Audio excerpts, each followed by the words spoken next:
1,2 milliard de voitures électriques d'ici 2040. Chacune d'entre elles renferme entre 8 et 60 kilos de lithium. Faites le calcul.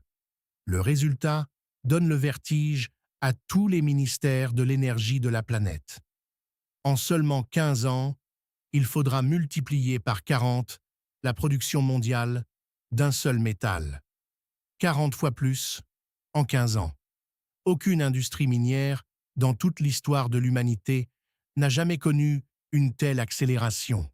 Et aujourd'hui, soyons honnêtes, personne ne sait vraiment comment y parvenir.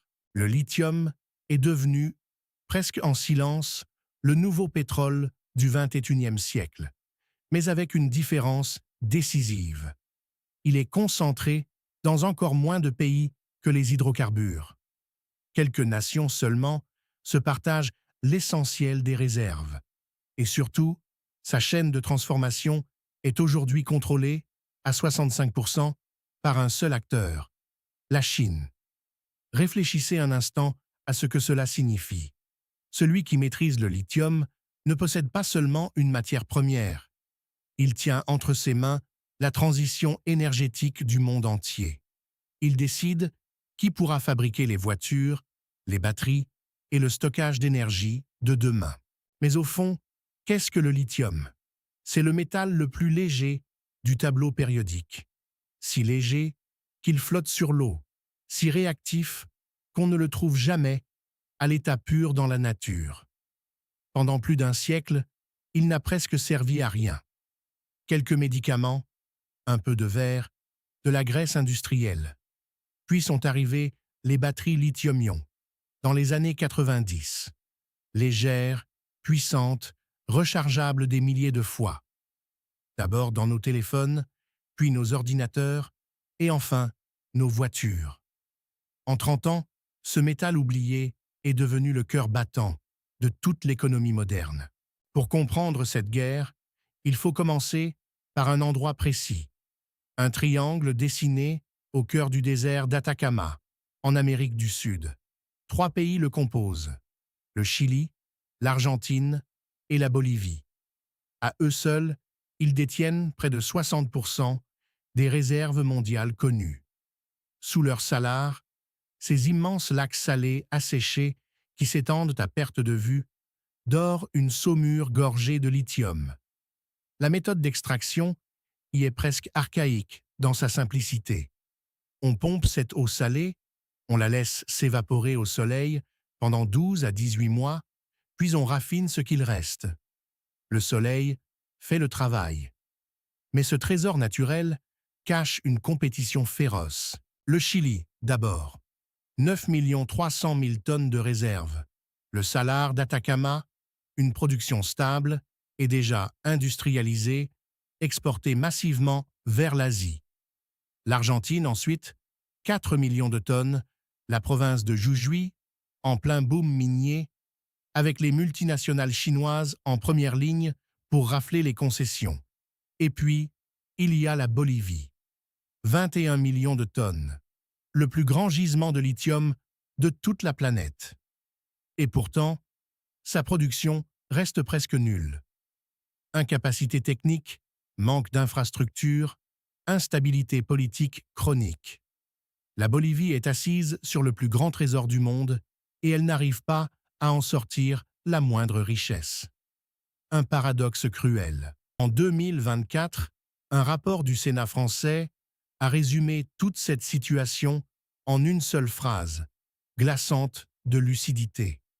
Le lithium n'est pas une matière première, c'est une condition de souveraineté. Et c'est exactement cela. Car sans lithium, pas de batterie. Sans batterie, pas de voitures électriques, pas de stockage d'énergie renouvelable, pas d'indépendance industrielle. Un pays qui ne contrôle pas son accès au lithium ne contrôle plus son avenir énergétique. Le métal le plus léger du tableau périodique est devenu, en quelques années, le plus lourd de conséquences géopolitiques. Mais hors de ce fameux triangle, un autre géant vient bouleverser l'équilibre, l'Australie. Là-bas, le lithium n'est pas extrait d'une saumure, mais d'une roche dure, le spodumène. Une extraction plus coûteuse, plus énergivore, plus complexe à traiter. Et pourtant, Canberra produit aujourd'hui près de la moitié du lithium mondial. C'est colossal. Mais voici le détail qui change tout. Presque l'intégralité de ce lithium australien part vers la Chine pour y être raffiné. L'Australie creuse, la Chine transforme, la boucle se referme. L'Occident extrait la matière brute, et c'est Pékin qui en tire toute la valeur ajoutée. Car Pékin a compris une chose, bien avant tout le monde, inutile de posséder toutes les mines. Le vrai pouvoir n'est pas dans le sol, il est dans le raffinage. La Chine a appliqué au lithium exactement la même stratégie qu'elle avait perfectionnée avec les terres rares.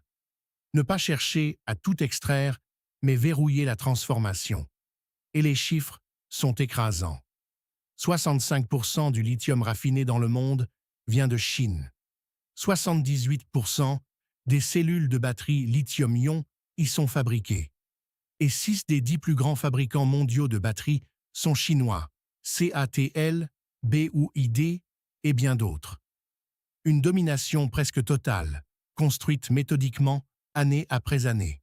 Tesla, Volkswagen, Ford, Stellantis.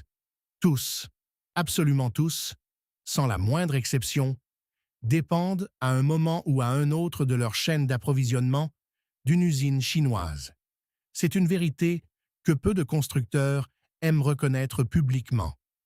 En 2022, les États-Unis ont tenté de riposter avec l'Inflation Reduction Act, un plan colossal de 369 milliards de dollars d'incitation, pensé précisément pour briser cette dépendance. 3 ans plus tard, le bilan est sans appel. L'écart se réduit à peine. La machine industrielle chinoise possède près de 20 ans d'avance. Et loin de ralentir, elle accélère. Mais cette ruée vers l'or blanc a un coût caché, un coût que l'on préfère souvent passer sous silence. Extraire une seule tonne de lithium par évaporation exige environ 2 millions de litres d'eau. 2 millions de litres. Dans le désert, le plus aride de toute la planète. Les conséquences sont dramatiques. Les communautés indigènes du Salar d'Atacama voient leurs nappes phréatiques s'effondrer, leurs lagunes disparaître, leurs troupeaux mourir. Au Chili, des manifestations bloquent régulièrement les routes minières. En Bolivie, la nationalisation du secteur en 2008 a gelé la plupart des projets occidentaux. Derrière chaque batterie présentée comme verte se cache parfois une terre qui meurt, lentement, de soif. Face à cette dépendance écrasante, l'Europe commence enfin à se réveiller. Elle redécouvre des gisements oubliés depuis des décennies. L'Allemagne, dans la vallée du Rhin. Le Portugal, déjà premier producteur européen. La République tchèque.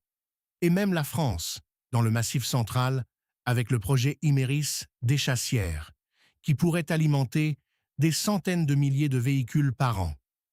Mais le réveil est tardif, peut-être trop tardif.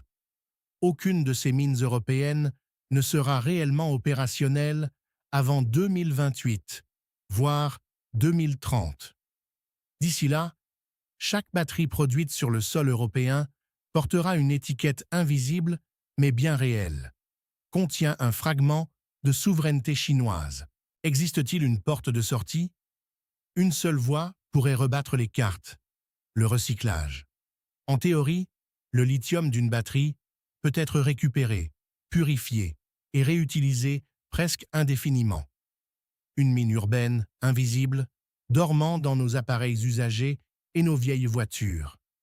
Mais là encore, l'Europe et les États-Unis accusent un retard considérable.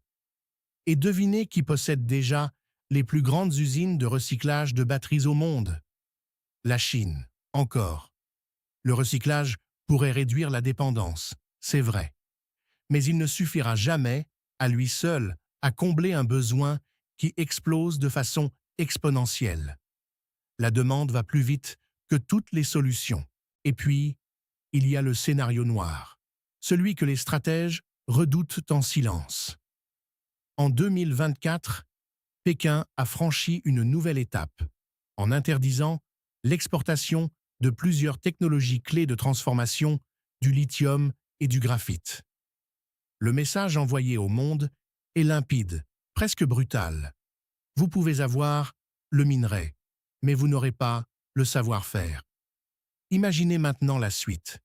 Imaginez qu'à l'occasion d'une crise géopolitique majeure, autour de Taïwan ou en mer de Chine, Pékin décide de restreindre, ou pire, de couper l'export de ses batteries finies.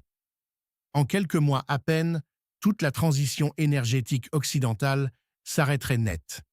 Les chaînes de montage se figeraient et nous découvririons, trop tard, à quel point nous étions vulnérables.